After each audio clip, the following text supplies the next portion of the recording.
এক লোক তার বউকে এসএমএস করছিল, কিন্তু ভুলবশত সেই মেসেজটি চলে গেল এক বিধবা মহিলার কাছে।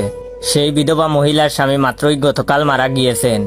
যাই হোক, মহিলা মেসেজটি খুললেন, পড়লেন এবং সাথে সাথে অজ্ঞান হয়ে মাটিতে পড়ে গেলেন। কি লেখা ছিল সেই মেসেজে, যে কারণে মহিলাটি অজ্ঞান হয়ে গেল? মেসেজে লেখা ছিল যে, আমার প্রিয় বউ, আমি ঠিকঠাক মতোই পৌঁছেছি। আমি জানি তুমি আমার কাছ থেকে মেসেজ আশা করনি। এখানেও আজকাল মোবাইল ফোন এসে পড়েছে। আমি আসার সাথে সাথে তারা আমাকে একটি মোবাইল ফোন গিফট করেছে। সেই মোবাইল থেকেই আমি তোমাকে মেসেজ পাঠালাম। তুমি জেনে আরো খুশি হবে যে তারা সবাই এখন তোমার জন্য অপেক্ষা করছে। আশা করা যায় কাল পরশুর মধ্যেই তুমিও চলে আসবে। আশা করি তোমার যাত্রাও হবে আমার মতো সুখের। তোমার অপেক্ষায় রইলাম। ইতি তোমার প্রিয় স্বামী।